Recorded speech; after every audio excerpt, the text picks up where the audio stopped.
Assalamualaikum warahmatullahi wabarakatuh. Waalaikumsalam. Innal hamdalillah nahmaduhu wa nasta'inuhu wa nastaghfiruh wa na'udzu billahi min shururi anfusina wa min sayyiati a'malina. May yahdihillahu fala mudilla lahu wa may yudlil fala hadiya lahu. Wa nusalli wa nusallim ala rasulil karim wa ala alihi wa sahabatihi wa man ihtada bihadihi ila yaumiddin. Amma ba'du.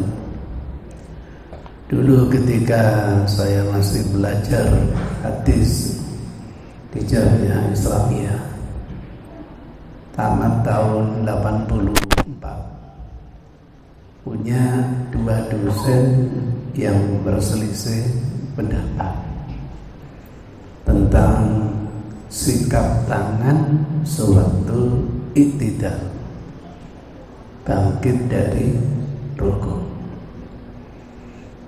Yang satu berpendapat sedekap seperti orang setelah takbiratul ihram.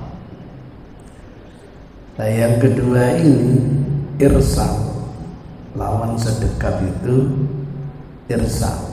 Bahasa Inggrisnya itu tangannya dinglembreno gitu. Tidak disedekapkan.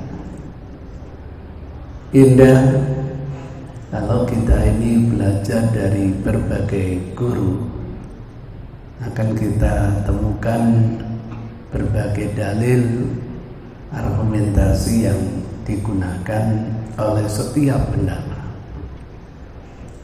Itulah semestinya masyarakat akademik saling menghormati pendapat orang lain. Bapak Ibu, yang menjadi akar masalah selalu gitu saya. Tidak mungkin terjadi perselisihan pendapat kalau tidak ada akar masalahnya. Kalau akar masalahnya ditemukan dan kita bisa menyelesaikan akar masalah, insya Allah akan kita temukan pendapat yang rajih, pendapat yang lebih dekat dengan tuntunan Rasulullah Sallallahu Alaihi Wasallam. Dulu waktu di Gontor ada namanya materi Fathul Kutub. Dianggap anak kelas 6 sudah punya alat menguasai bahasa Arab. Disuruh ke perpustakaan tuh yang namanya keilmuan itu. Silakan membuka buku-buku itu. Yang paling menarik pada waktu itu adalah diskusi dengan menggunakan kitab Bidayatul Mujtahid wa Nihayatul Muqtasid. Penyusunnya Ibnu Rus dikenal seorang filosof. Masya Allah, setiap perbedaan pendapat diupayakan mencari apa akar masalah dari perselisihan ulama itu. Alhamdulillah, dengar sana dengar sini, bisa kok kita ini mencari, oh akar masalahnya satu, belum ditemukan hadis yang spesifik dari Rasulullah Sallallahu Alaihi Wasallam sikap tangan ketika iktidal. Ini yang pertama. Jadi kita belum pernah mendapatkan hadis, misalnya ada redaksi qala Rasulullah, apabila salah seorang di antara kamu iktidal, maka letakkan tanganmu posisi begini. Nah, belum kita temukan. Saya tidak terbiasa mengatakan tidak ada. Kemungkinan nanti referensi bertambah akan ditemukan. Itu yang pertama. Karena belum ditemukan, oh berarti ini masuk wilayah ijtihadiyah. Kalau masuk wilayah ijtihadiyah, harus siap beda pendapat. Kita kan baru siap beda pendapatan, belum siap beda pendapat. Harus siap. Kenapa? Karena setiap orang alim tidak mungkin mengeluarkan fatwa kecuali punya dasar hukum. Problemnya nanti setelah ditimbang-timbang, siapa tahu kita mendapatkan qaul yang lebih dekat dengan tuntunan. Maka tolong saya jangan diperkosa untuk ditanya mana yang benar. Karena ini wilayah kiro. Itu gambarannya. Yang kedua, perselisihan ulama, akar sholat itu sebenarnya apa? Asal sholat itu, asal sholat itu sedekah atau asal sholat itu irsal. Jadi dua akar masalahnya. Kalau Bapak Ibu bisa menjawab kedua-duanya, selesai sudah. Sama dengan cara sujud itu. Sepakat. Tidak boleh kayak unta ketika dobrok atau berderu. Sepakat. Yang belum sepakat, sak janjane unta itu dobroknya dulu kan lutut atau tangan. Itu yang jadi masalah. Karena unta itu apa punya tangan ya? Setahu saya unta itu punya 4 kaki. Tidak punya apa? Tangan. Itu yang jadi akar masalahnya.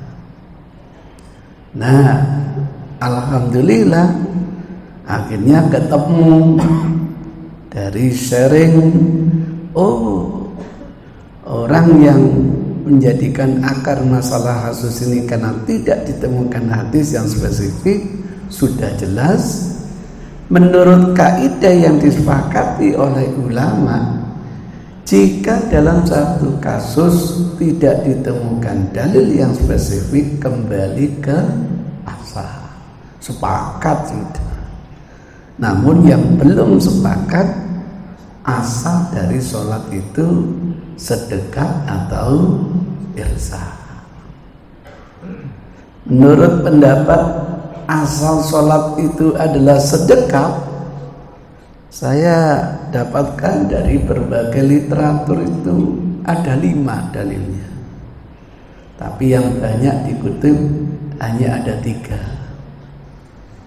Alhamdulillah. Yang pertama, hadis yang diriwayatkan Ibnu Abbas. Wa ani Ibnu Abbas radhiyallahu taala anhu maqala qala Rasulullah sallallahu alaihi wasallam. Dawuh sapa Rasulullah sallallahu alaihi wasallam. Inna sesungguhnya kami, kata Rasul, ma'syarul anbiya, dari segenap para nabi. Oh, kalau begitu sholat ini bukan hanya syariat untuk Nabi Muhammad. Nabi-nabi dulu juga disyariatkan untuk sholat. Buktinya Ashabul Kahfi sebagai wujud kepasrahan mereka, endingnya ayo kita pasrahkan urusan ini kepada Allah dengan sholat. Cuma karena kita ini umatnya Nabi Muhammad, tidak dituntut mengetahui detail sholatnya umat sebelum Nabi Muhammad. Berapa rakaat mereka, rukuknya gimana, tidak dituntut. Yang dituntut adalah mendalami syariatnya Nabi Muhammad sallallahu alaihi wasallam. Inna ma'asral anbiya umirna, kami diperintah. Yang memerintah siapa? Allah. Ini sabda Rasul. Kami diperintah, jelas yang memerintah adalah Allah. Anu ajila iftarana, agar menyegerakan berbuka puasa kami. Wa nu'akhira suhurana, mengakhirkan makan sahur kami. Ini lebih dalam, nanti dipelajari bab puasa. Wa nadha'a aymanana, ini terkait dengan sholat, dan meletakkan tangan kanan kami ala sama'ilina, pada tangan kiri kami fi sholat, ketika dalam kondisi sholat.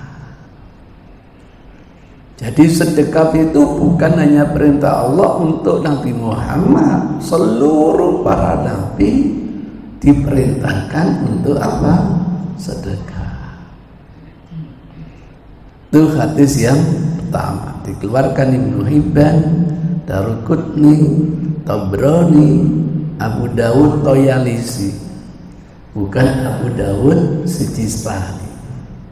Toyalisi dalam Musnad, kalau Sijistani dalam Sunan Abi Dawud. Hadis yang kedua diriwayatkan oleh Sahal bin Sa'ad Al-Sa'idi. Wa an Sahal bin Sa'ad As-Sa'idi radhiyallahu anhu qala, kana nasu, adalah umatnya Nabi Muhammad ini, yu'maruna, diperintahkan. Siapa yang merintahkan? Rasulullah.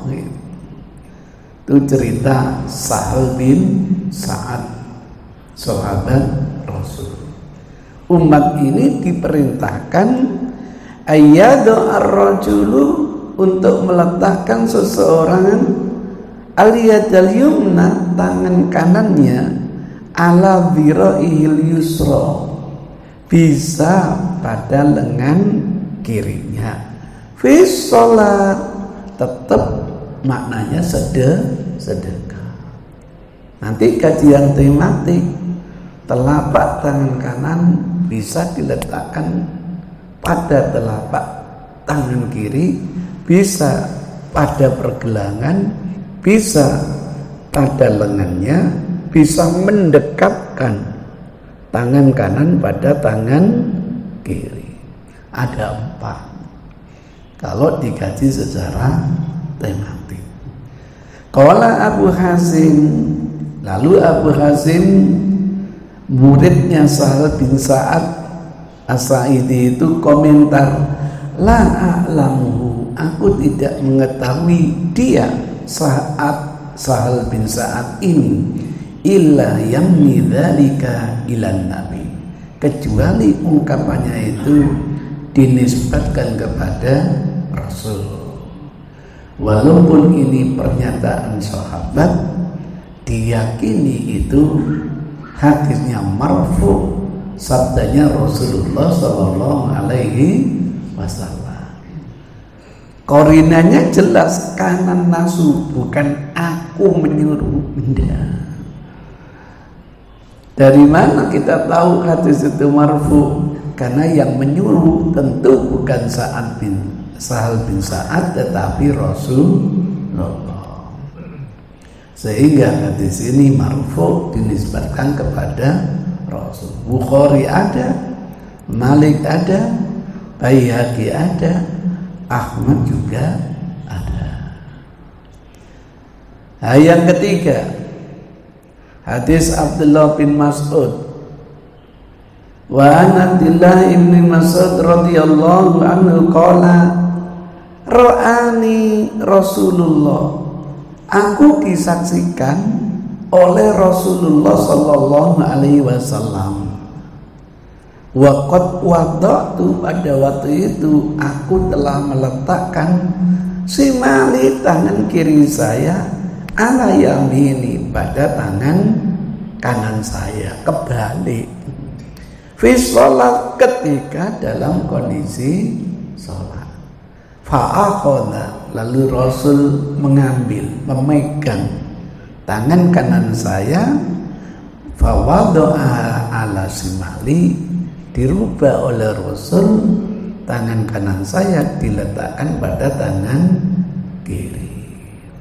Dapat pelajaran, kok masuk kepada tempat orang sholat kok tidak menghadap kiblat, boleh sampai engukan gitu. Menurut keyakinan sampeyan, sudah diputar gini, balik mana orangnya?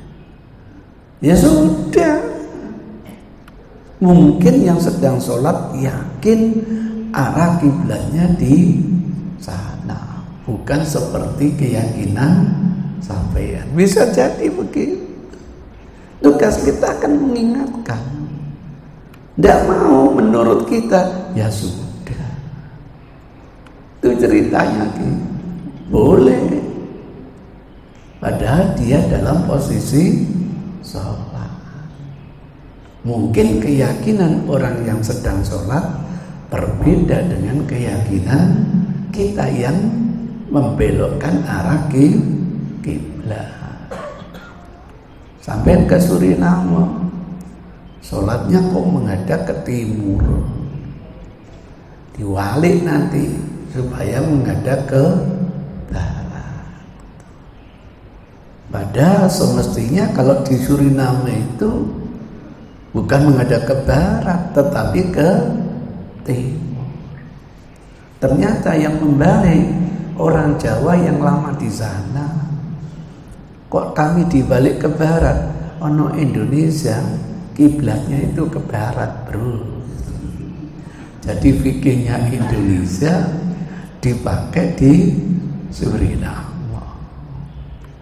Untungnya, walaupun ke arah barat nanti muter juga ke Ka'bah, untungnya gitu. Tapi kan lebih dekat ke arah timur daripada ke arah barat.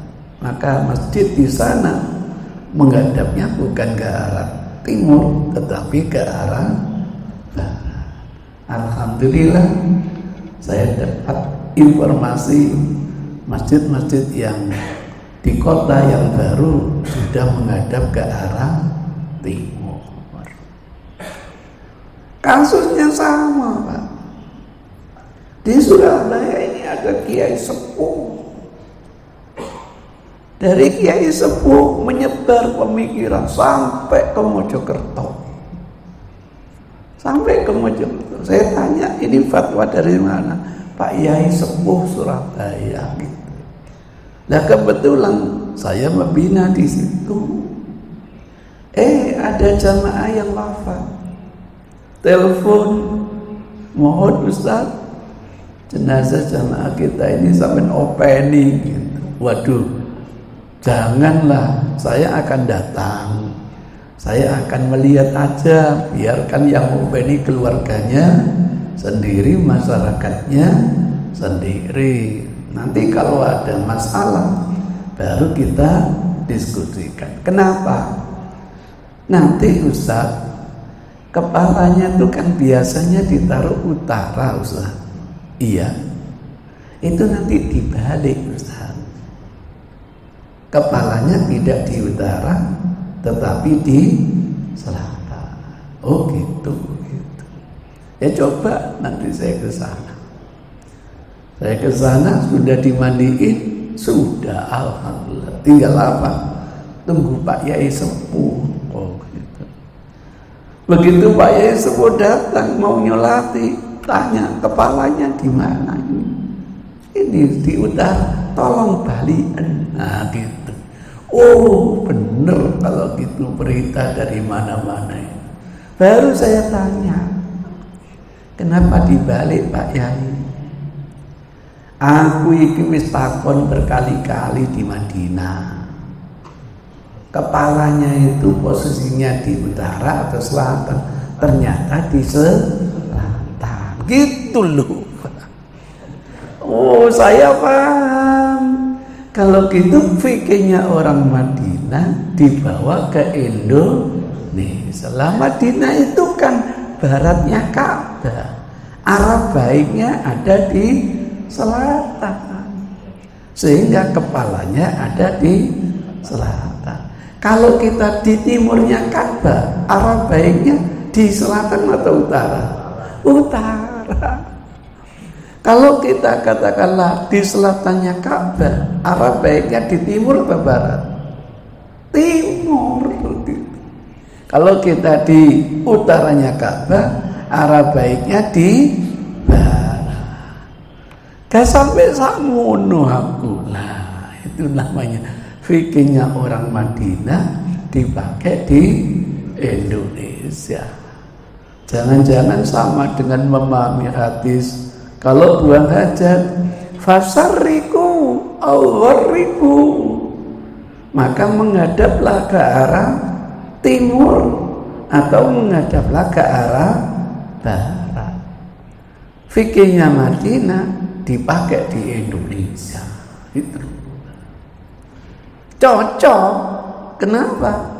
Madinah itu kan baratnya Ka'bah, kita di timurnya Ka'bah, cocok.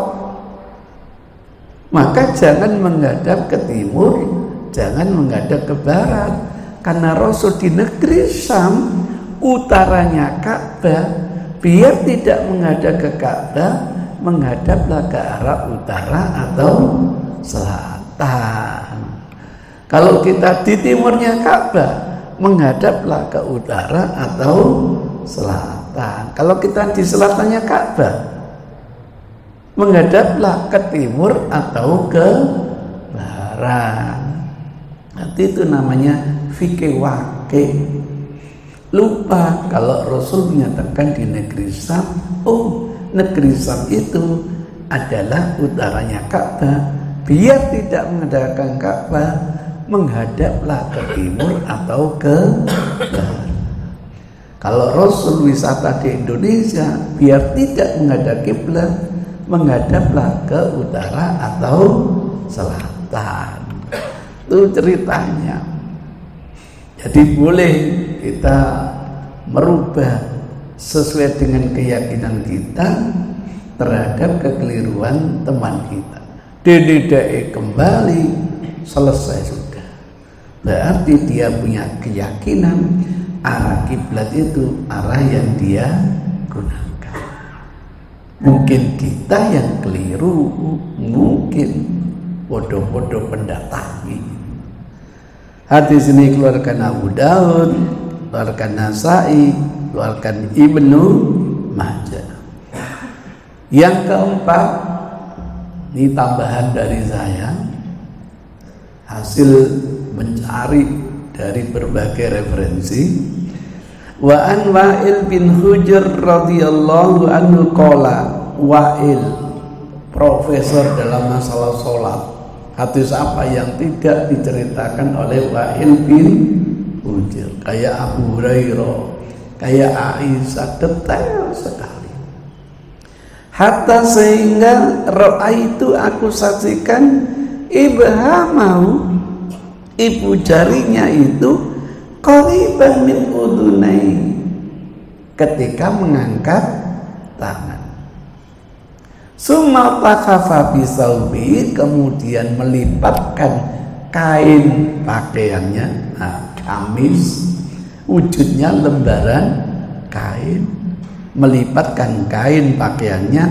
Summa, kemudian wada'a yadahul yumna, meletakkan tangan kanan ala kafihil yusra. Nah, tidak pada pergelangan, tidak pada lengan, tapi pada apa? Telapak tangan kiri.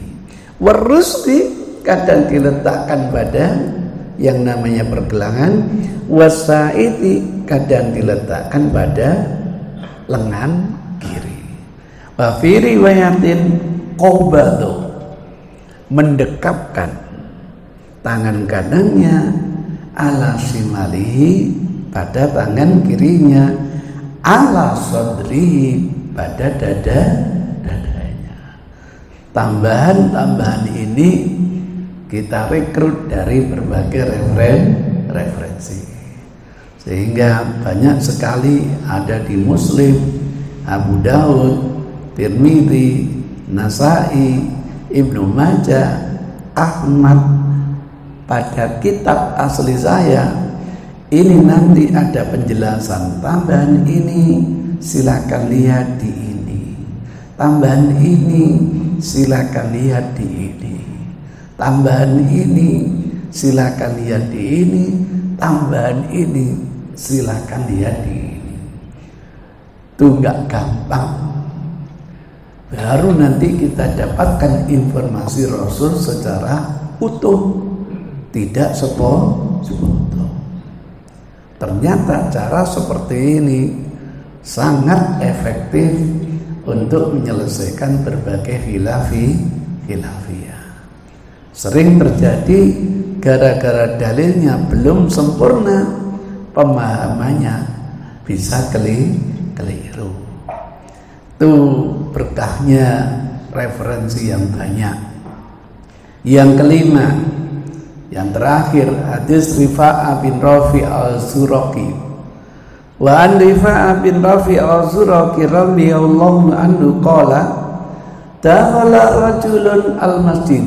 Seseorang masuk ke masjid, blank. Siapa orang ini? Wa Rasulullah, pada waktu itu Rasulullah jalisun, sedang duduk fi nahiyatil masjid, di salah satu arah masjid. Itu kebiasaan Rasul. Tidak ada kerjaan, ke masjid i'tikaf. Tujuannya apa? Siapapun yang punya masalah pingin ketemu Rasul, gampang, nemuinya ada di masjid. Sampai sekarang saya belum pernah membaca bahwa untuk menunjukkan bahagia dunia Rasul itu bersama istrinya shopping ke matahari, belum pernah baca saya. Kejayan belum pernah. Selalu i'tikaf di masjid. Sehingga apa? Kader-kadernya bergantian. Kamu yang mendampingi Rasul pagi ini, saya cari nafkah. Nanti sore gantian, saya yang dari Rasul, kamu cari nafkah. Biasa begitu. Sore malam hari setelah sholat malam mudzakarah. Apa yang diterima A pagi tadi disampaikan temannya B. Apa yang diterima B disampaikan kepada A. Itu kebiasaan sahabat Rasul dalam mencari ilmu.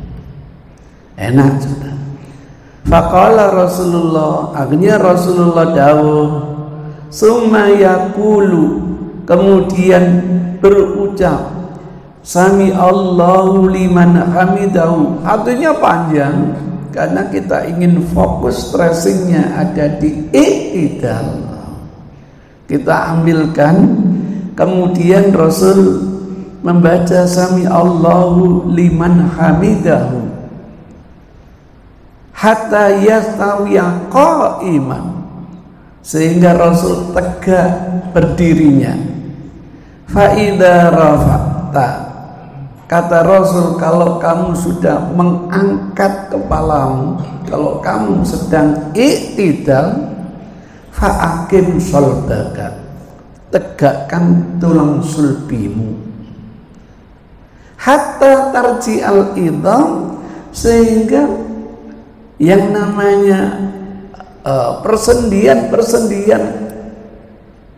tulang ini kembali ke mafasiluha, ke posisinya masing-masing.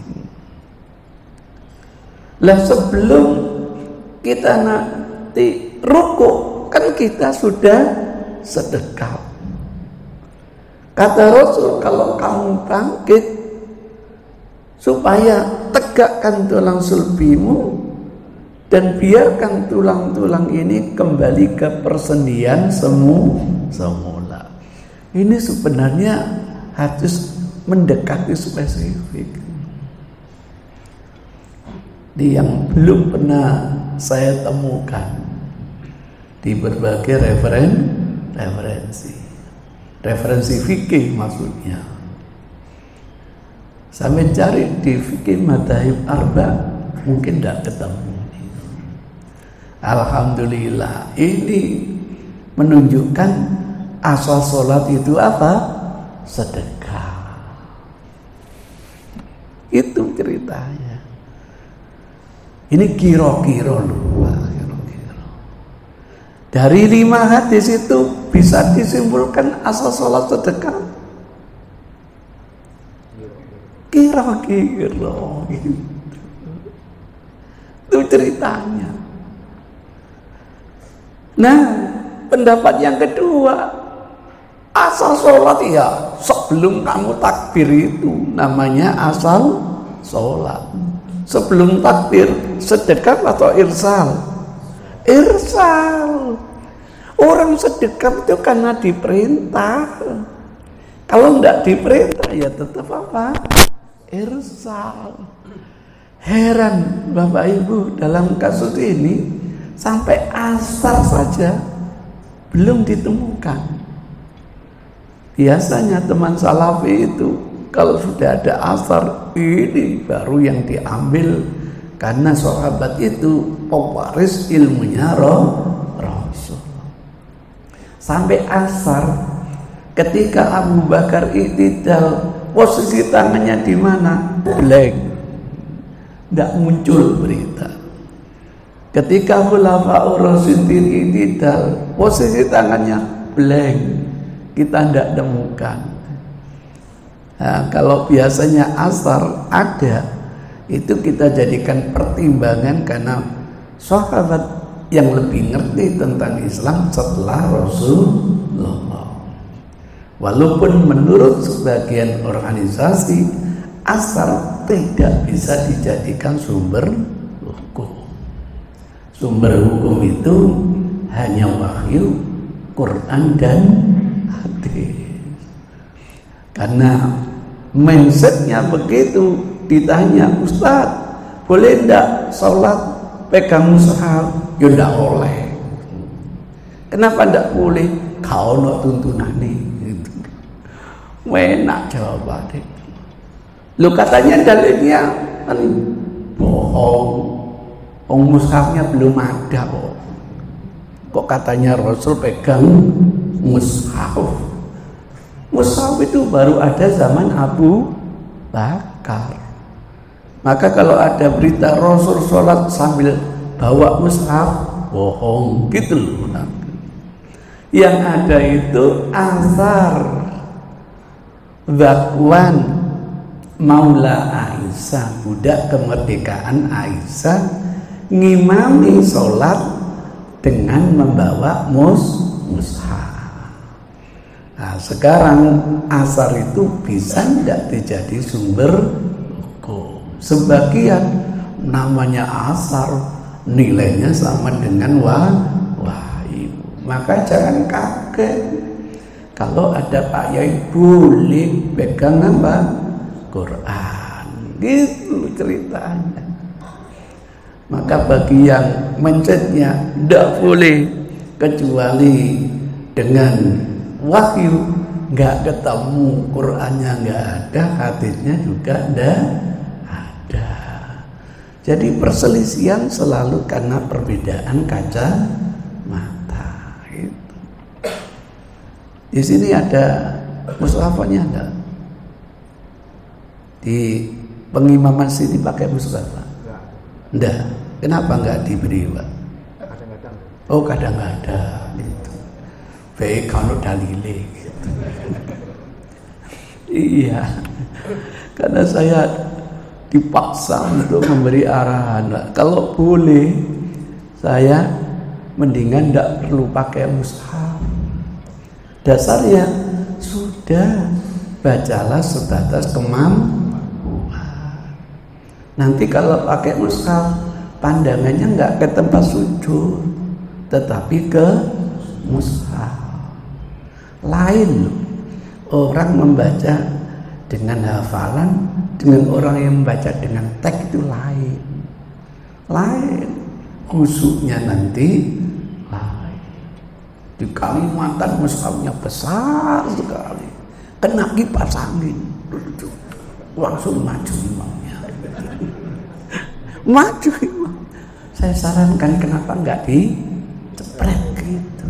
Loh, lah nanti bukanya gimana? Susah lagi. Teknologi canggih, kenapa nggak pakai running tag aja? Iya. Ini lampu ini mati, masalah. Iya, karena ada di masjid memaksakan khatam Quran selama Ramadan. Ternyata imamnya nggak hafal betul, punya pemandu singidan di belakangnya apa itu? Mimbar. Ketika saya mau mengingatkan di sini, kebetulan surat Jumat, kok surat Jumat, surat An-Nisa hafal kebetulan. Ketika mengingatkan di sini, suatu saat nggak bisa mengingatkan karena terlalu cepat, loncat 3 ayat begitu, nggak bisa mengingatkan. Habis selesai keluar ini pemandu, sampai anto sendiri. Tadi ada yang loncat, iya Ustaz ada yang loncat. Nah, itulah, kalau memang tidak mampu, kenapa dipaksa? Kan lebih afdal sudah baca yang mudah bagi kau, lebih nikmat, lebih khusyuk. Kan tidak harus khatam ya Allah. Kalau bisa ya alhamdulillah. Kalau tidak bisa kan tidak apa-apa. Khataman kan tidak harus waktu sholat. Nanti waktu tadarus kan bisa. Itu ceritanya. Jadi sesuatu kalau memaksakan diri ada positif, ada negatifnya.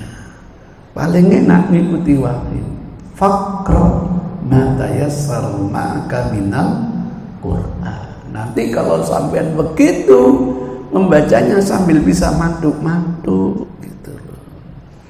Kalau baca mushaf gak iso mantuk-mantuk sampean. Tuh gambarannya. Jadi argumentasi asal sholat irsal itu apa? Kan tidak ada dalilnya, selesai. Sampai nggak ada asal. Kalau sudah tidak ada dalil, tidak ada asal segala itu ya ngelembre. Orang sedekat itu karena ada perintah. Nah, itulah namanya kaca mata.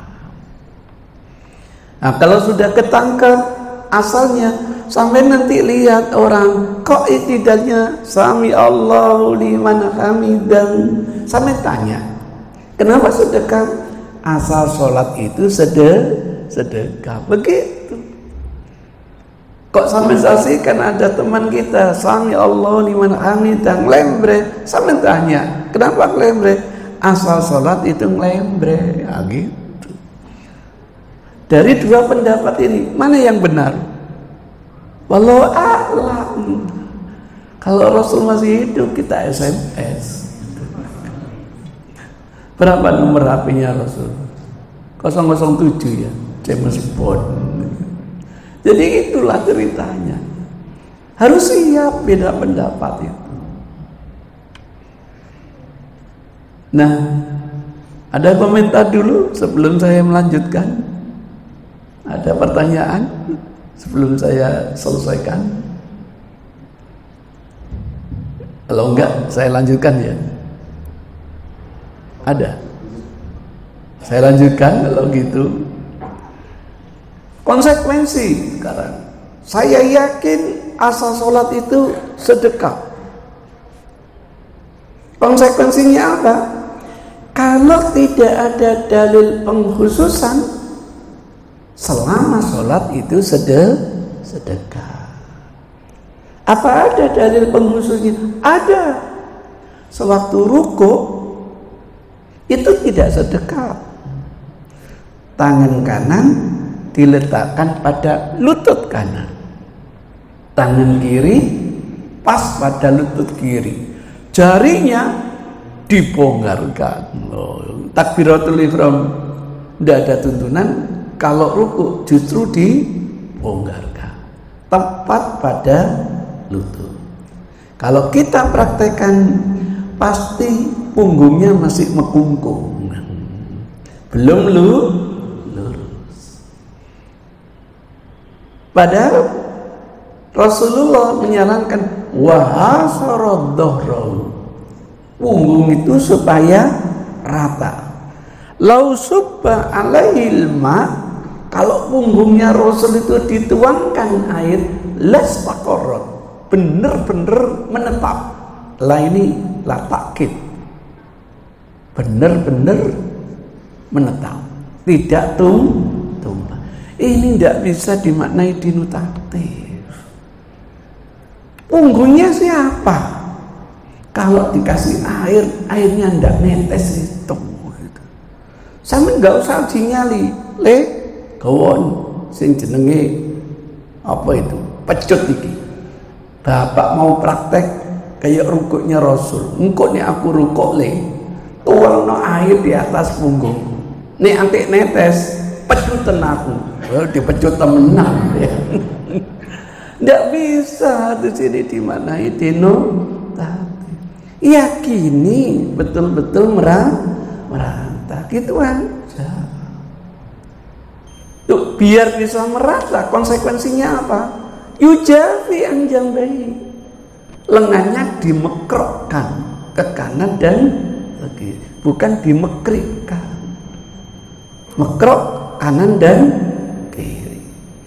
Konsekuensi lain, kalau sopnya betul-betul rapat, tidak bisa. Walaupun makroknya tidak banyak, sudah dipraktekkan, tidak bisa. Kalau gitu bukan permasalahan rukuknya, memahami sopnya yang perlu diskusi. Itu baru yang namanya rukuk. Apalagi sujud, makroknya tambah. Sampai teman saya koyok ruwet. Saya tanya, kok nemen gini mas sampean? Ben ketok, ketiaknya biar kelihatan. Muga-muga sampean jadi imam terus, jadi makmum ini kesikut konjong. Itu ceritanya. Mekrok.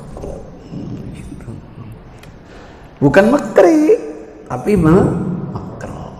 Kalau mekrok selalu bisa menghadap ke Ka'bah. Kalau mekrik, ke Cina. Gak bisa ke Ka'bah, ke Cina. Sama coba mekrik. Itu gagasan kiai. Lah, perempuan jangan mekrok, nggak etis. Kalau nggak mekrok supaya mekrik sambil menahan buah dada, lumayan. Itu pemikiran. Tuntunannya bukan mekrik tetapi apa? Mekrok. Ikut tuntunan atau fatwa? Harusnya tuntunan gitu. Nanti resikonya ngikuti fatwa, jari-jari tidak bisa menghadapi kiblat. Mekrok nemen tetap bisa. Itu diletakkan di situ. Waktu sujud diletakkan di mana? Di bumi. Ya, gitu. Waktu tasyahud diletakkan di mana? Boleh di paha, boleh di lutut. Dikurangi. Setelah dikurangi, kurangi. Yang tidak ada tasisnya kembali ke asal. Yang tidak ada tasisnya iktidal. Berarti kembali ke sedekah. Itu cara berpikirnya gitu. Kira-kira salah atau benar? Ya enggak tahu wong kira-kira. Jangan disalahkan. Itu ceritanya. Dibandingkan dengan pendapat yang kedua gitu. Sudah selesai. Diskusinya dilanjutkan. Yang belum ditemukan posisi tangan di mana suatu sholat bukan hanya i'tidal. Sewaktu duduk antara dua sujud, saya belum pernah temukan. Sewaktu duduk antara dua sujud, karena tidak ditemukan yang spesifik, kembali ke asal sholat apa? Sedekah. Begitu. Jadi kalau iktidalnya sedekah, duduk antara dua sujud juga apa? Sedekah. Itu namanya berpikir konsisten gitu. Iya, betul. Monggo silakan. Saya yakin Ustaz asal sholat itu sedekah, Ustaz. Monggo. Kalau gitu nanti duduk antara dua sujud juga apa? Sedekah. Kenapa? Tidak ada dalil yang spesifik. Berbeda dengan asal sholat itu irsal Ustaz. Ya silakan. Nanti duduk antara dua sujud, ya irsal kan gitu. Lah kalau sampai duduk tasahud seperti ini, itu orang yang dikutuk oleh Allah. Berarti boleh enggak duduk bersangga gitu? Enggak boleh. Karena maunya bersangga enggak boleh, terpaksa dikiaskan dengan tasahud. Terpaksa. Bagi yang awal kan enggak ada halangan ya Pak ya. Tapi bagi yang kedua karena inginnya inginnya bersangga enggak boleh, terpaksa dikiaskan dengan tasahud. Kalau tasahud ketemu telapak tangan boleh di paha, boleh di lutut. Karena dikiaskan dengan tasahud, butuh isyarat atau tidak? Karena kita saksikan duduk antara dua sujud dikiaskan tasahud sambil isyarat. Orang isyarat itu ada perintah kalau membaca tasahud. Nah kita duduk antara dua sujud tidak membaca tasahud. Jadi duduknya sama dengan duduk iftiros, cuma tidak menggunakan isyarat. Itu terpaksa, tidak punya dalil, lari kepada kaidah yang sudah disepakati ijma dan qiyas. Begitu ceritanya. Monggo sampai pilih sekarang iktidal sedekah atau irsa. Sampai jangan tanya sampai dewi ya opo gitu. Kalau ingin tahu jawabannya sampai bersani ketika saya sholat. Dan tolong jangan sholat seperti saya. Sholatlah seperti tuntunan. Saya bisa yakin, tapi belum tentu benar. Bingung, Ustaz. Ya, jadi bingung. Dibuat bingung gitu. Sampai bingung kok merasa benar sendiri. Aneh gitu. Merasa benar itu boleh. Paling benar itu nggak boleh. Mari ngono nyalakan orang lain. Waduh, repot lagi. Ayo saling mendoakan. Kalau ijtihad lu yang benar, gue masih keliru, lu dapat 2, gue dapat 1. Kalau gue yang benar, lu yang keliru, lu tetap dapat 1, gue dapat 2. Sama-sama masuk surga. Ukhuwah terjadi, Pak. Enak, Pak. Terjadilah yang namanya ukhuwah Islam, yang saling menghormati pendapat orang lain. Ini contohnya kecil tapi dampaknya luar biasa. Ini yang bisa saya sampaikan. Mudah-mudahan ada guna dan manfaatnya. Billahi hidayah wa taufik. Wassalamualaikum warahmatullahi wabarakatuh.